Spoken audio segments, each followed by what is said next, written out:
ఉంటాయి కదా మరి ఎందుకు చేసుకోవాలి పండుగలు?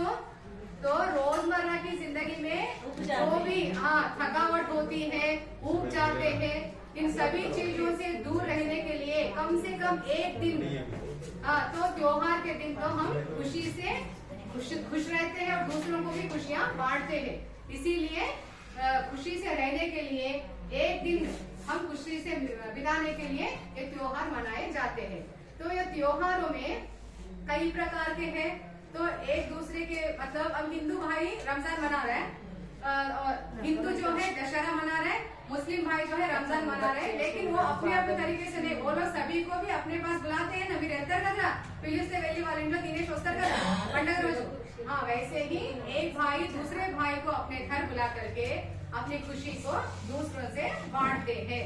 तो इस तरीके से कई कारण है त्योहार मनाने के, बहुत सारे कारण है, लेकिन हमारी थकावट को हमारी दिनचर्या में थोड़ा बदलाव लाने के लिए हम लोग त्योहार मनाते हैं, है ना। तो त्योहार इसलिए रखे गए हैं क्योंकि स्वतः మనుషులు ఏం కోరుకుంటారు, చిన్న రీజన్ దొరకంగానే सेलिब्रेशन, यानी छोटी सी वजह भी हो जाए लेकिन उसे सेलिब्रेट करने चाहने वाला जो एक ही है प्राणी वो मानव है। यानी संस्कृत में एक कहा गया है कि मनुष्य उत्सव प्रिय, यानी मनुष्य हमेशा एक वजह मिलते ही उसे मनाने के लिए, उत्सव मनाने के लिए, कुछ न कुछ सेलिब्रेट करने के लिए, अपनी खुशी को इजहार करने के लिए मौके ढूंढते रहता है। क्योंकि मनुष्य के अलावा कौन सा भी ऐसा प्राणी नहीं है जो अपनी खुशी को दूसरों से बांटे, खुशी से बिताए। तो इस तरीके से हम मानव के लिए कई प्रकार के त्योहार है। उन त्योहारों के वजह से हमारे में क्या होता है, जो भी नीरसता, दुखी मन, ये सभी कुछ होता है, वो दूसरे दिन जो होता है वो दूर हो जाता है। ఒక రోజు హ్యాపీగా ఉన్నాం అనుకోరా, రెండో రోజు ఉత్సాహంగా వెళ్ళిపోతాం కదా, హ్యాపీగా పని చేసుకుంటాం కదా। तो हमारे मन में जो नीरसता है उसको मिटाने के लिए, अपने दुखों को दूर करने के लिए, सभी से अपनी खुशियाँ बांटने के लिए, सबसे मिलजुल कर अपने जो घर में पकवान जो बनाए जाते हैं वो मिल बैठकर खाकर सभी खुश रहते हुए उस दिन को सेलिब्रेट करना, मनाना ही उत्सव है। उत्सव यानी त्योहार है। तो इससे अब यहाँ पे सबको, हमें तो क्यों मनाते हैं त्योहार ये तो मालूम हो गया, लेकिन त्योहार मनाने से भी एकता बढ़ती है। एकता का मतलब क्या है, हिंदू मुस्लिम लोग, क्राइस्तव सिखुल अंदर కలిసిమెలిసి ఉంటాం కదా। हमारे यहाँ कई धर्म के लोग हैं, कई भाषाएं बोले जाने वाले लोग हैं, फिर भी हम लोग एक है क्योंकि हम एक दूसरे के दुख सुख में अपनी अपनी सहायता करते हैं, अपने दुखों को दूर करते हैं, है ना। तो उसी तरीके से ये सारे त्योहार जो है सभी धर्म के लोग मिलजुल कर अगर मनाते हैं तो क्या है, यहाँ पे एकता की भावना बढ़ती है। यानी सभी को दिखाई देता है कि अंदर కనిపిస్తది భారతదేశంలో ఇన్ని ధర్మాలు, ఇన్ని జాతులు, ఇన్ని మతాల వాళ్ళు ఉన్నప్పటికీ కూడా వీళ్ళందరూ ఒక్కటే, అవునా కాదా పిల్లలు? కలిసి ఉంటామా మనము? ఇట్లనే ఉంటాం కదా। तो ये हो गए त्योहार मनाने के पीछे जो कारण है, इस तरीके के है। हम धार्मिक सद्भावना कैसे बढ़ा सकते हैं? कैसे बढ़ा सकते हैं धार्मिक सद्भावना? यानी हर धर्म में कुछ ना कुछ होता है कि सबको साथ लेकर के चलने के लिए। तो ये धर्म यानी सिर्फ धर्म का मतलब क्या होता है, हम हिंदू है या मुसलमान है या ईसाई है दिखाने के लिए नहीं, बल्कि हम में जो अच्छाइयाँ है सबके साथ जोड़ते हुए आगे बढ़ना ही धार्मिक सद्भावना है ना। అంటే ఏం చేస్తాం, మనము హిందువులము, క్రైస్తవులము, ముస్లింలము అందరము కూడా అన్ని పండుగలు చేసుకుంటాము, కానీ అందులో ఉన్న మంచిని అందరం కూడా ఒకరికొకరు షేర్ చేసుకుంటూ, है ना। तो ये सब कुछ हम लोग मिल बांट के करते हैं, इसीलिए हमारे देश की एकता बनी है और ये अखंडित है। इसे तोड़ने की कोशिश किया जाए तो भी कोई तोड़ नहीं सकता। ऐसा है हमारा भारत देश।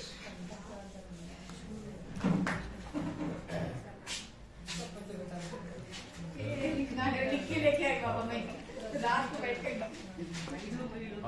आई डू इट में वर्ड्स को लिखा देती इसमें से మీకు చెప్తాను। ఇప్పుడు మనం ఎప్పుడైనా కూడా ప్రశ్న ఇది తీసుకుంటాం కదా ప్రస్తావన, तो यहाँ लेसन में आगे ना बढ़ते हुए यहाँ पे उन्मुखीकरण पे जितने भी वर्ड्स हैं वो वर्ड्स सारे के सारे लिखने भी है, खुद हमें पढ़ना है, बच्चों से पढ़ाना है, बच्चों से लिखाना है, वही यहाँ पे हो जाता है। यही हो जाता है। तो इसमें क्या है, 15 अगस्त स्वतंत्रता दिवस, गणतंत्र दिवस, हिंदू, मुस्लिम, ईसाई और राष्ट्रीय त्योहार रमजान, बकरीद, दशहरा, दिवाली, रक्षाबंधन, गणेश चतुर्थी है ना। बाद में और एक है क्रिसमस। हाँ तो दिखाई नहीं दिया। वो पूरा आप इस्लाम बोल के लिखे पूरे धर्मों को वो निकाल दीजिए। हाँ, रिकॉर्ड हो रहा है यहाँ पर नहीं रिकॉर्ड नहीं करा। ब्रैकेट निकाल दीजिए। ब्रैकेट हाँ बस उतना ही। हाँ तो इस्लाम भी निकाल दो। हाँ इस्लाम निकाल रखिए कोई बात नहीं। बाद में नीचे लिख दो। हाँ, यहाँ लिखे ना हिंदू, मुस्लिम, ईसाई, बकरीद। हाँ धर्म की बात लिखे तो हिंदू धर्म, ईसाई धर्म, इस्लाम धर्म बोल के लिखे तो ठीक हो गया। आइडू हो गया। हाँ हो गया। वीडियो? वीडियो करेंगे। 15 अगस्त स्वतंत्र दिवस, गणतंत्र दिवस, हिंदू, मुस्लिम, ईसाई, राष्ट्रीय त्योहार रमजान, बकरीद, दशहरा, दिवाली, रक्षाबंधन, गणेश चतुर्थी, क्रिसमस। अब आप एक एक करके आप उठिए। ये क्या है? अगर टीचर आप थक गए टीचर? तो ये हाँ आगे क्या है? अगस्त को ये क्या है? 15 अगस्त। हाँ 15 अगस्त को। और दूसरा ये क्या है? स्वतंत्रता दिवस। नहीं बोला मैं थक गया बोल रहे। और क्या है ये? पुनरावलोकन कर देंगे। आत्मीकरण हो गया। अब क्या करना है? क्वेश्चन जिसमें पुनरावलोकन ध्वनि मात्रा उल्टा कर दिया। उल्टा कर दिया थोड़ा। आत्मीकरण बाद में आना। पहले बोल दो पूरे उसके बाद में समझा दे। नहीं सर प्रस्तुतिकरण में ही वीडियो आता ना ये सारे के सारे। हाँ उससे पहले क्या हुआ? क्या बोलेंगे? प्रस्तावना में पूरे महाभारत की कहानियां बता दी। पिछले पार्ट आत्मीकरण खत्म हो गया मैडम। खत्म हो गया। इसके लिए बोला ना मैं आगे पीछे कर दिया वो तो बोला नहीं क्यों बोले तो वही ठीक बोला। है इसीलिए जब पढ़ना तभी पढ़ा इसके लिए थक गए क्या और पूछा मैंने। नहीं सर जब पढ़ा रहा था ना तभी पूरा पूरा ये कर दिए। अब ठीक है चलो चलने चलता ना क्या है करना बोल के। आपको डिवाइड कर दो क्या करते हो उसको क्या बनाते बच्चों को कैसे बनवाते हैं। अब बच्चों को काम भी देना है। पहले एक वो तो कर दो डिवाइड 2-3 मात्राएं शिक्षण में कंपल्सरी मात्राएं आना देखो। पुनः अवलोकन कंपल्सरी मात्राएं आना। ध्वनि संबंधी ई की मात्रा फर्स्ट में आ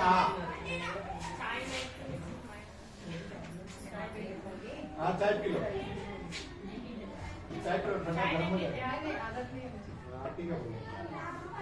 ये क्या है?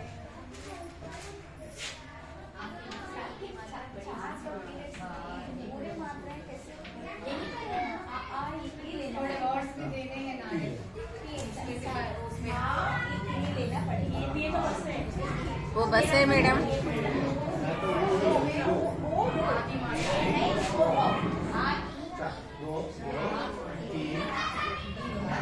पहले 3 दूसरे दिन और चौथे 5 तीसरे और चौथे दिन 2 मात्राएं क्योंकि ये आई वो और में कंफ्यूजन ज्यादा होता है।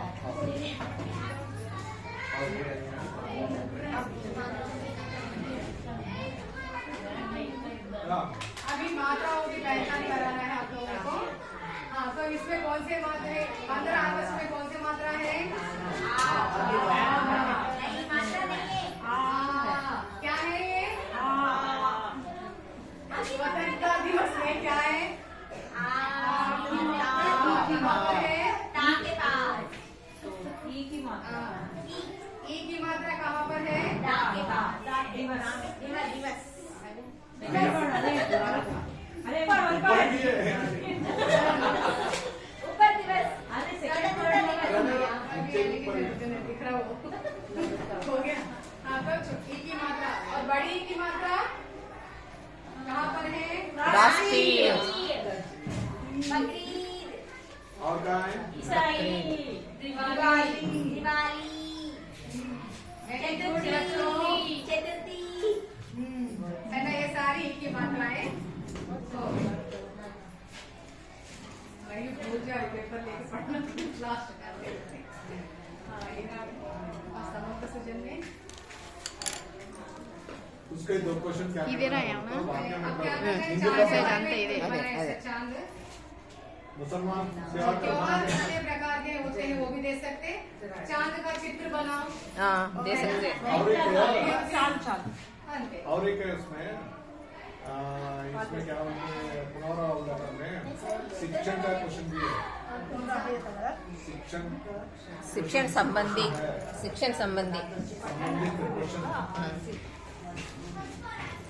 ध्वनि के बाद ध्वनि संबंधी शिक्षण संबंधी। ध्वनि हो गया पूरे आ मात्रा ई मात्रा पूरे क्या हो गया वो तो ध्वनि हो गया। और उसमें क्या होता है मुसलमान भाइयों का ईद त्योहार कौन सा है, ईद कौन सा है, क्रिसमस कब मनाया जाता है, ऐसे 4-5 क्वेश्चन बनाने हैं। मैं तो 2 क्वेश्चन बनाई बस। त्योहार जितने प्रकार के होते हैं, चांद का चित्र उतारो ऐसे। ये इसमें जो है इसमें ये अपना ये- अवलोकन में जो है 5 क्वेश्चन आ पूछो बोल कुछ नहीं है, लिखना नहीं है, ले देना है ना सर, बोला वो है। अलग है। समाज में सुधार में वो मूल्यांकन है, मूल्यांकन। होते हैं 2 प्रकार, कितने प्रकार के होते हैं? 2 प्रकार। कौन से हैं? राष्ट्रीय त्योहार, धार्मिक त्योहार। धार्मिक त्योहार। चांद का चित्र उतार हो गया। मूल्यांकन में बस चांद को देखकर त्योहार मनाते हैं। चाँद को देखकर कौन सा त्योहार मनाते हैं? चांद को देखकर कौन सा त्योहार मनाते हैं, एक ऐड हो गया। और दूसरा क्या है बोलते हैं मूल्यांकन में मात्रा वो वाले शब्द लिखिए, बस हो गया।